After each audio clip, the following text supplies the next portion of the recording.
ക്രൂരതകൾക്ക് മാപ്പില്ല.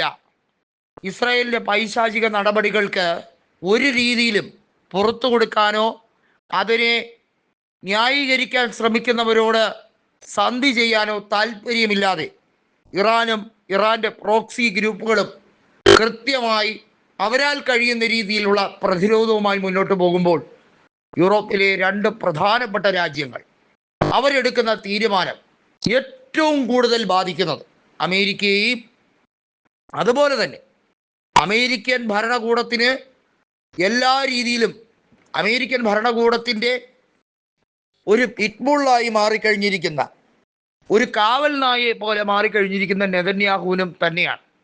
ഇസ്രയേലിനെ തച്ചുടയ്ക്കാനാണ് നെതന്യാഹുവിൻ്റെ ശ്രമം. കാരണം നെതന്യാഹു ഒരു വലിയ അഴിമതിക്കാരനും അതുപോലെ തന്നെ മനുഷ്യ വിരോധിയുമാണ്. മനുഷ്യരെ ജാതിയുടെ പേരിൽ കൊന്നൊടുക്കാൻ, അതിനെ ന്യായീകരിക്കാൻ, അതിനെ ലഘൂകരിച്ച് ഇസ്രയേലിലെ മാധ്യമങ്ങളെ കൊണ്ട് പ്രോഗ്രാമുകൾ ചെയ്യിപ്പിക്കുന്ന നെറികെട്ട മനുഷ്യൻ. നെതന്യാഹുവിനെയും അമേരിക്കയെയും പാഠം പഠിപ്പിക്കാൻ ഒരു അച്ചുതണ്ട് ശക്തി പോലെ ഇറാനും ഫ്രാൻസും റഷ്യയും കൂടി തീരുമാനിച്ചു കഴിഞ്ഞിരിക്കുന്നു. ഒരുപക്ഷെ ഇതൊരു വലിയ തുടക്കം തന്നെയാണ്. ഫ്രാൻസ്, ഇറാൻ, റഷ്യ എന്നീ മൂന്ന് രാജ്യങ്ങൾ ഒരു പുതിയ ഡീലിലേക്ക് എത്തിച്ചേരാൻ ധാരണയാവുകയാണ്. അത് ഇറാന്റെ സമ്പുഷ്ടീകരണത്തിൽ തുടങ്ങി ഇറാൻ നൽകുന്ന തിരിച്ചടികൾക്ക് ഇസ്രയേലിനോടും അമേരിക്കയോടും നടത്തുന്ന ഇറാന്റെ ഒറ്റയാൾ പോരാട്ടം ഇനിമേൽ അങ്ങനെ ആയിരിക്കില്ല എന്ന് ഒരുമിച്ച് പറയുകയാണ് ഈ രണ്ട് രാജ്യങ്ങൾ. ഫ്രാൻസും റഷ്യയും പുതിയ തലങ്ങളിലേക്ക് ഉഭയകക്ഷി ബന്ധം വർദ്ധിപ്പിക്കുന്നത് തന്നെ ഇതൊരു ശുഭസൂചനയായി തന്നെയാണ് ഇറാനെ സംബന്ധിച്ചിടത്തോളം മനസ്സിലാക്കുന്നത്. ഇറാന് നേരത്തെ റഷ്യ ഇസ്ഫഹാനിലും ഫോർദോയിലും ആണവ കേന്ദ്രങ്ങളിലെല്ലാം സുരക്ഷാ സംവിധാനങ്ങൾ ഏർപ്പെടുത്തിക്കൊണ്ട് പ്രതിരോധം തീർത്ത നടപടി നമ്മൾ കണ്ടതാണ്.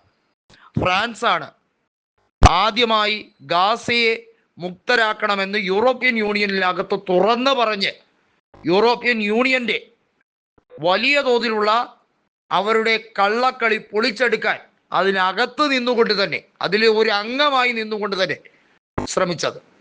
ഇമ്മാനുവൽ മാക്രോണിനെ തേജോവധം ചെയ്യുന്ന നിരവധിയായ യൂറോപ്യൻ രാജ്യങ്ങളും അവരുടെ ഭരണാധികാരികളുമുണ്ട്. അതൊന്നും മാക്രോണിനെ തെല്ലും അലട്ടുന്നില്ല.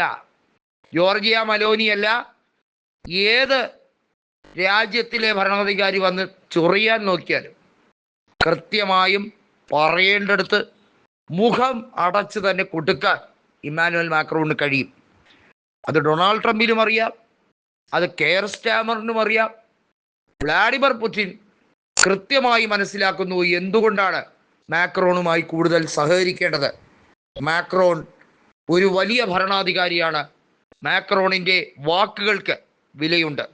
സുരക്ഷാ സമിതിയിലെ സ്ഥിരാംഗം എന്ന രീതിയിലും ഫ്രാൻസും റഷ്യയും ഇറാനെ പരിപൂർണമായി പിന്തുണയ്ക്കുന്നത് ഇസ്രായേലിന് കൂടുതൽ കൂടുതൽ പ്രശ്നങ്ങളാകും. ഇറാൻ തിരിച്ചടിച്ചിരിക്കും. അത് ഇസ്രായേൽ എന്ന രാജ്യം താങ്ങില്ല എന്നുറപ്പാണ്. അമേരിക്കയ്ക്ക് ഒരു പരിധി കൂടുതൽ ഇസ്രായേലിൻ്റെ കാര്യത്തിൽ ഇടപെടാനും കഴിയില്ല.